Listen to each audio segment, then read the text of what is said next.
Okay, all right, you guys shouldn't need to edit it. Yeah. All right. So basically, guys, the next section here is the modern view of atomic structure. All right.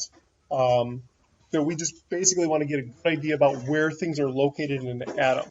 The basic idea that we're looking at is that protons have a charge of +1, and it is important to say that positive here, okay, because charges have to have both symbol and a numerical value.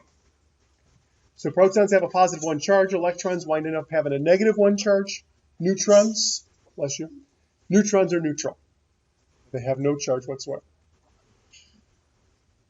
Protons and neutrons are located in the nucleus, while electrons are in an electron cloud around the nucleus. And Bohr and Schrodinger, are the ones who are responsible for coming up with that electron cloud concept and the nucleus concept.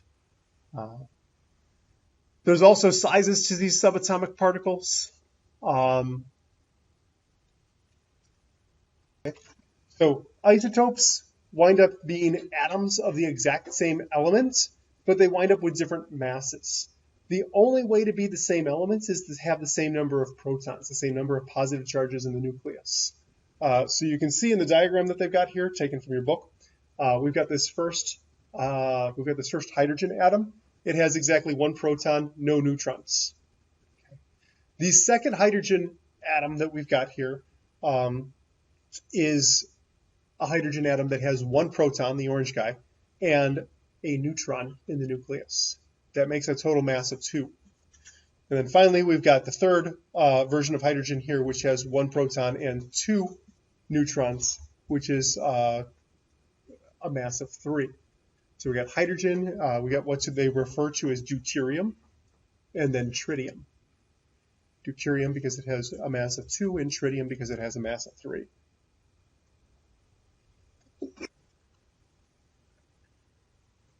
And the big deal here. Okay. So I'm going to skip this slide because we talked about all that on the last slide. I think we hit most of this. Let's check and see. The mass number is going to be the number of protons and the number of neutrons. The atomic number is the same as the number of protons. The elemental symbol is written to the right of both of those two numbers. Okay. Isotopes and elements are symbolized by 1 or 2 or 3 letters. The first letter is always capitalized. The second letter is always lowercase.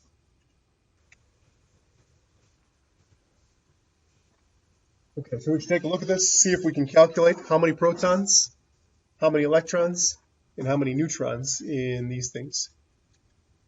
Should I walk you through, or can we do this? Okay, we'll talk about the electrons. We haven't done that yet, right? As long as we have a neutral atom, yes. We're going to talk about ions in just a second, so that's going to make it a little more difficult in a second. But protons should be easy, right? How many protons? 6? How many neutrons? How are we getting 8? All right, 14 minus 6. And notice we're just counting here, guys, so there's no sig figs involved. How many electrons? We're assuming that it's neutral, so it has to have 6 protons and 6 electrons. Okay. Looks like this is a different isotope of carbon. We got protons, we got neutrons, we got electrons, right? How many protons in the second isotope? 6. How many neutrons? And how many electrons? Uh-oh. All right, so we got 6, 6, and 6. That could be trouble. All right, questions about that, guys? That seemed relatively easy? We should talk about ions before we walk away from this, right? Okay, ions. Holy cow, there's a lot of words there. All right, the biggest deal here, guys, is right in the first. Ions have a different number of protons and, gotta find the mouse again, different number of protons and electrons, okay? Therefore, they're gonna have either a positive charge or a negative charge. They will not be neutral.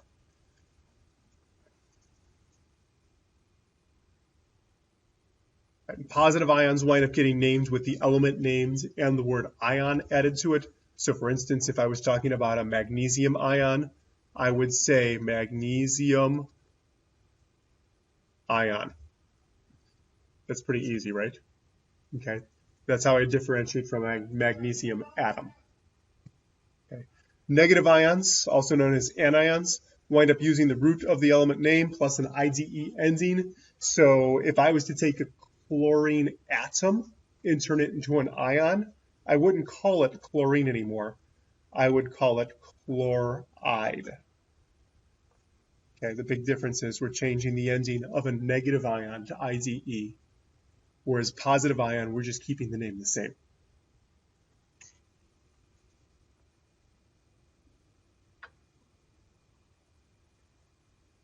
Okay, so just a quick example here. You don't have to draw this down.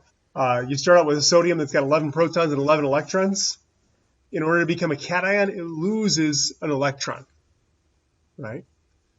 An anion might start with 17 protons and 17 electrons. In order to become an anion, it's got to gain an electron. So it's going to have 18 when you're done.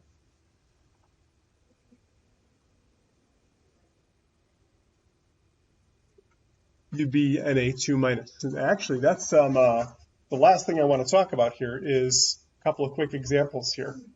For the aluminum ion that we've got here, first off, what kind of ion is it? It's a cation, right? Because it's positive. How many protons does that cation have? How many protons? Oh, I'm sorry, I thought I heard the wrong number. I thought I heard 19. So 13 protons. How many neutrons? 14, right? And how many electrons does it have? There's three choices, right? We could say 13, we could say 10, or we could say 16. What's this mean has happened? 3 positive. 3 what's? 3 electrons were taken away. Normally it should have 13, right? 3 taken away is 10. Okay. We got selenium here. How many protons does selenium have? It's got 34, right? Because it's atomic number 34. How many neutrons? 44. 78 minus 34. And then how many electrons? It's got extras, right? This negative charge up here tells me it's got 2 extras, so we're going to go with 36 here.